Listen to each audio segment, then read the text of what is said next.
来镜头所等的台湾，来看台北市议员陈慧珠伫个议会内质询，讲台北捷运的本业是了钱的，这几年来拢是靠业外收入来支持。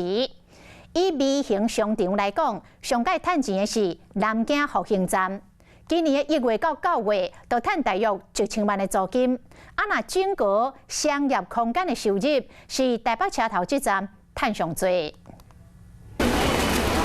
上下班结婚，那通勤真便利，才容易啉的点击马龙在家默默是微型商场这几年替捷运站带来新商机，和台北结婚的热地啊是通个点天。以南京复兴站来说，今年进驻的商家1到9月就赚了6400多万，也让北捷连带得到984万元左右的租金收入，直逼1000万大关，是最赚钱的一站。来比微型商场的收入，根据台北市议员陈慧珠资料，今年2月到9月，南京复兴站趁超887万，南线中孝复兴是730万，台北车头是429万。这几个站呢，都是各个这个交通枢纽的重要的站点，而且呢，也是最主要的一个转运站。尤其像南京复兴站呢，周边呢也是各大的企业以及公司行号林立的一个站点，所以人潮呢也就相对比较多。小记伫咧讲，人卡价有赔，但是计算贵商业空间的收入，台北车头今年1月到9月趁1亿6392万，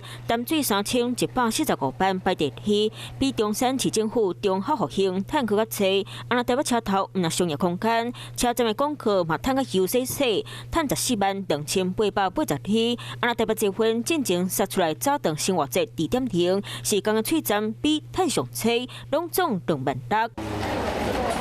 台北结婚的外多收入公开，不过敢会提关租金，要如何顾好本业，都考验团队智慧。